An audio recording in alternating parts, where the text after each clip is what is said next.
नमस्कार, आप देख रहे हैं न्यूज स्टेट उत्तराखंड उत्तर प्रदेश। आपके साथ मैं हूं अमित गर्ग शुक्ला।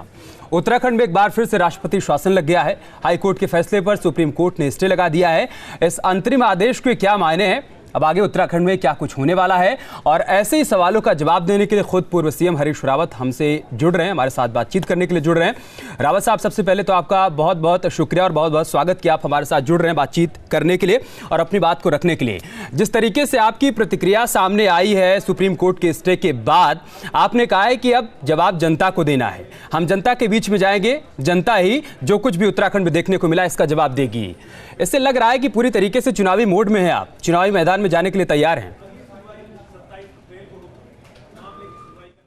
देखिए, अनंतो गत्वा तो जनसेवक को हमेशा जनता की शरण में ही जाना पड़ता है, तो मैं भी जनता की शरण में जाऊंगा और उनकी शरण में हूं और उनका संरक्षण भी है। और आपने बिल्कुल ठीक कहा कि पल पल सियासत बदल रही है।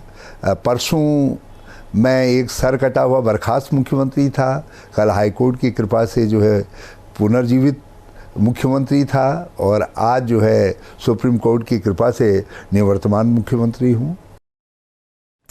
आपकी बातों से इस तरीके से लग रहा है कि जो भी हालात हैं आप उससे संतुष्ट हैं और अपने आप को सबसे एक कदम आगे ही पा रहे हैं आप। देखिए, मैं तो सर झुका करके विनम्र भाव से छोटी छोटी शुरुआतों के जरिए, छोटे छोटे कामों के जरिए अपने राज्य की सेवा कर रहा था। जो मुझे मैंडेट था मैं उसका पालन करने का काम कर रहा था।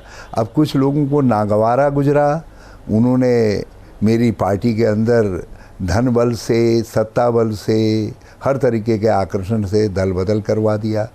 दल बदल चलिए वहीं नहीं रुके, दल बदल के बाद भी जब गवर्नर साहब ने कहा आप बहुमत हासिल करिए, तो लोगों ने मुझसे कहा कैसे अपना बहुमत सिद्ध करोगे। मैंने कहा देखो, दो ही तरीके होते हैं चुनाव में, या हार होती है या जीत होती है। उसी तरीके से सदन के पटल पर भी आप या बहुमत सिद्ध करते हैं या बहुमत खोते हैं। यदि मैं बहुमत सिद्ध कर जाऊंगा तो मैं फिर मनोभाव से अपनी सेवा के काम में जुड़ जाऊंगा, और यदि बहुमत खो दूंगा तो मैं लोगों विधानमंडल को धन्यवाद दूंगा और निकल पड़ूंगा अपने राह, लोगों को धन्यवाद देते हुए जो है। चलो रे, आपकी नीति से और आपकी बातों से ऐसा ही लग रहा है कि आपने एकला चलो रे नीति अपना ली है। और कुछ लोग ये बात भी कह रहे हैं कि दरअसल हरीश रावत का ये प्लान था, पहले आपने सतपाल जी को हटाया, फिर आपने विजय बहुगुणा और हरक सिंह रावत को रास्ते से हटाया, और अब आप ही उत्तराखंड में सर्वसर्वा हो गए हैं। देखिए, ये एक संयोग हो सकता है, एक बात, स्थितियां हो सकती हैं। मुझे बड़ा गहरा दुख है कि हमारे ये लोग बीच में साथ छोड़ करके भाग खड़े हुए, अलग अलग आकर्षणों के कारण भाग खड़े हुए, और मुझे शक है कि इतिहास इनको कल किस रूप में कहाँ पे देखेगा, ये कहाँ पे खड़े होंगे। और इस समय भी जिस तरीके से, बल्कि हमारे जो अभी अभी गए हुए साथी हैं, कोई उनको नाला बता रहा है, कोई उनको छोटे पापी बता रहा है, ऐसा लग रहा है जैसे वो गर्म आलू हो गए हों। कभी उनको कोहनूर समझ करके सर पर सजा रहे थे, और अब जो है उनको कह रहे नहीं तो हमारी पार्टी में ही नहीं है। तो बहुत सारी नियतियां हैं, क्या हमारे दोस्तों के भाग्य में लिखी है मैं कह नहीं सकता। दरअसल रावत साहब, जब हरक सिंह रावत से बात की जाए या फिर विजय बहुगुणा से बात की जाए, तो उनकी बातों से यही लगता है कि सारी परिस्थितियां आपने ही पैदा की। आप चाहते थे कि इस तरीके के हालात बने, वो अपने आप को पूरी तरीके से बेकसूर बता रहे हैं।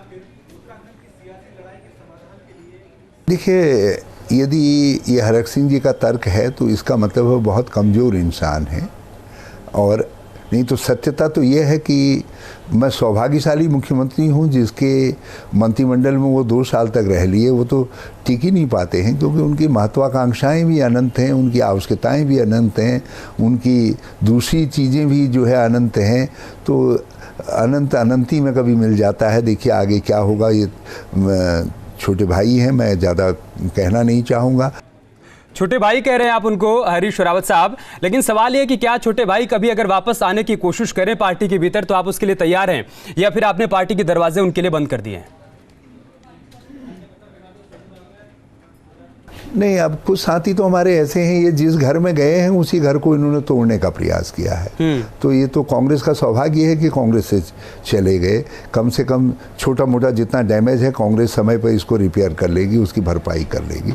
मुझे अफसोस इस बात का है कि विजय बहुगुणा जी जो पूर्व मुख्यमंत्री रहे और जिनके साथ एक इतिहास था, सेकुलरिज्म का इतिहास था, सब चीज़ें थी। अरे मुझको छोड़ करके चले गए, अपने पिता की सेकुलरिज्म की उस परंपरा को छोड़ दिया और आप चप्पा चप्पा भाजपा कहते हुए, उनकी भाजपा जिंदाबाद कहते हुए उनके साथ चले गए जो सांप्रदायिकता की ताकतें हैं।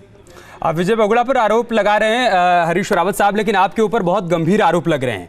ये कहा जा रहा है कि आपके राज्य में बहुत सारे घोटाले हो रहे थे, शराब घोटाले, टेप कांड, नारी निकेतन कांड, ऐसी तमाम बातें उन लोगों की तरफ से रखी जा रही हैं और यही तमाम बातों की वजह से वो कह रहे हैं कि हम उनसे अलग हुए हैं।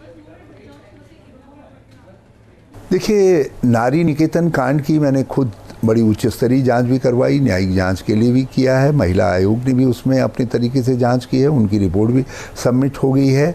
और आज मैं ये कह सकता हूं कि हमारे ही प्रयासों से नारी निकेतन जो है एक हिंदुस्तान के बहुत एक मॉडल नारी निकेतन के रूप में निखर करके सामने आया। और जो कुछ नारी निकेतन में होता रहा है वो कोई नया नहीं थी, जो मौतें आदि हुई हैं 2009 से लगातार होती आई थी।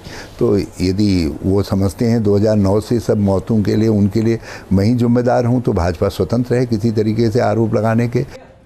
चलिए, लेकिन जो खनन के आरोप लगाए जा रहे हैं, जो ये कहा जा रहा है कि आपके राज्य में अवैध खनन बहुत तेजी से बढ़ गया, उस पर लगाम लगा पाने में आप पूरी तरीके से नाकाम रहे, उन आरोपों पर क्या कुछ कहेंगे आप?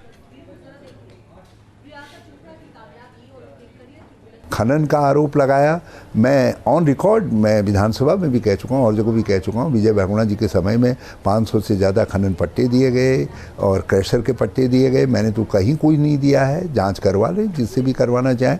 अब विजय बहुगुणा जी उनके नेता हैं, यदि उस समय उन्होंने माफिया को दिए हैं तो भाई माफिया को दिए होंगे। तो आप मतलब इस बात के लिए तैयार हैं जांच करवाने के लिए कि जो भी जांच करवानी हो जांच करवा ली जाए? आपको लगता है कि अगर जांच भी हो जाए तो कोई दिक्कत नहीं होगी क्योंकि आपने कुछ गलत नहीं किया? भाजपा की सरकार है देहरादून में भी और दिल्ली में भी, क्यों नहीं सीबीआई से जो है खनन पट्टों की सब जांच करवा लेते हैं। दूसरा, आपने शराब की बात कही, मैंने प्राइवेट हाथों से ले करके शराब का व्यापार जो है सरकारी संस्था को दिया, मंडी को दिया। मंडी के मंत्री जो है हरक सिंह रावत जी थे, मंडी के चेयरमैन शैलेंद्र मोहन सिंघल थे, दोनों उनके साथ हैं। यदि मंडी माफिया थी तो ज़रूर मेरे ऊपर जाँच होनी चाहिए, ज़रूर उसकी वो करवा लें। और दोनों के जो नायक, डिप्टी नायक थे, वो आज भाजपा के नेता हैं। उन्होंने जो और कुछ जो है भाजपा ज़मीनों के आरोप इत्यादि जो लगे हैं, भाजपा के नेताओं ने आरोप लगाया है इन लोगों के ऊपर ज़मीन माफिया होने का। नहीं, इन आरोपों के पीछे बाकायदा एक तर्क भी दिया जा रहा है रावत साहब। तर्क ये दिया जा रहा है कि भ्रष्टाचार के मामले इसलिए आगे बढ़ पाए क्योंकि लोकायुक्त की नियुक्ति ही नहीं हो पाई थी, वो इच्छा शक्ति दिखाई नहीं पाए आप।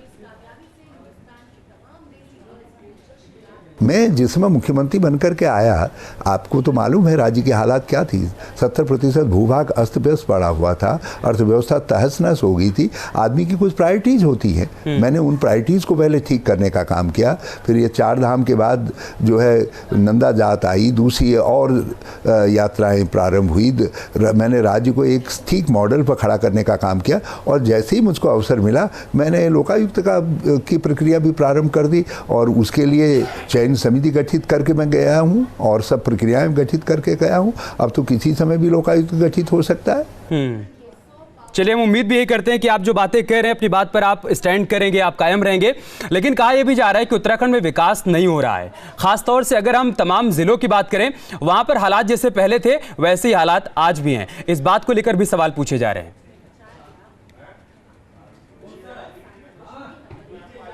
बिल्कुल, मेरी भी रात की नींद जो है इसने उड़ाई है, इसीलिए मैं रात दिन काम करता रहा हूँ।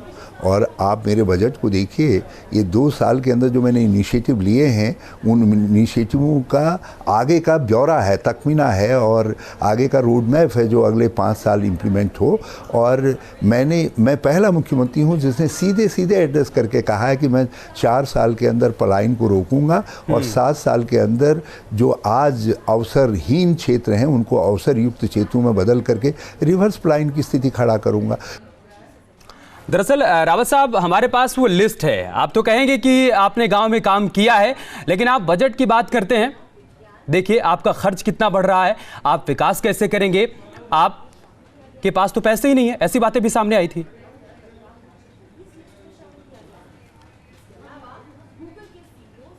आपने एक दूसरा पक्ष नहीं देखा कि ये हरीश रावत ही पहला मुख्यमंत्री है उत्तराखंड का जिसने 1500 करोड़ रुपया अलग अलग स्रोतों से स्रोत साधन सृजन करने का काम वो बनाया है, रोड मैप बनाया है। इस साल के बजट में हमने 1500 करोड़ रुपया जो है अलग अलग तरीकों से, जैसे जिसमें जल जो हमारे जल विद्युत परियोजनाएं हैं उन पर जल कर लगा कर से ले करके हमने बहुत सारी चीज़ों पर ऐसे नए नए एरियाज़ खोजे जिनसे हम संसाधन जुटाने का काम करें। तो मैं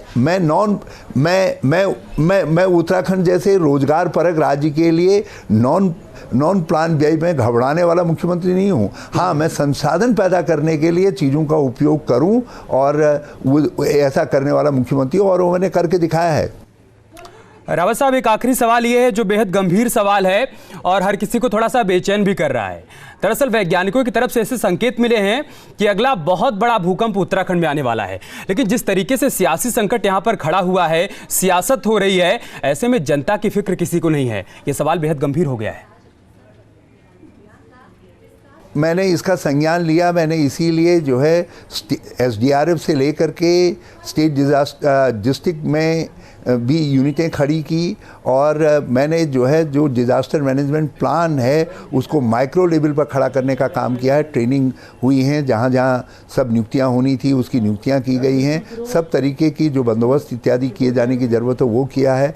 SDRF की बटालियन मैंने खड़ा करने का काम किया है। वॉलंटियर कोर जो है अलग अलग उनकी हम स्थापित करने का काम कर रहे हैं। मैंने इस वार्निंग को बहुत गहराई से लिया है। हाँ, मुझे तकलीफ़ है इस समय कि इस राजनीतिक उठापटक की सब चीज़ें शिकार हो रही हैं। बहुत शुक्रिया हरीश रावत साहब आपका हमारे साथ जुड़ने के लिए और बेबाकी से अपनी बात को रखने के लिए।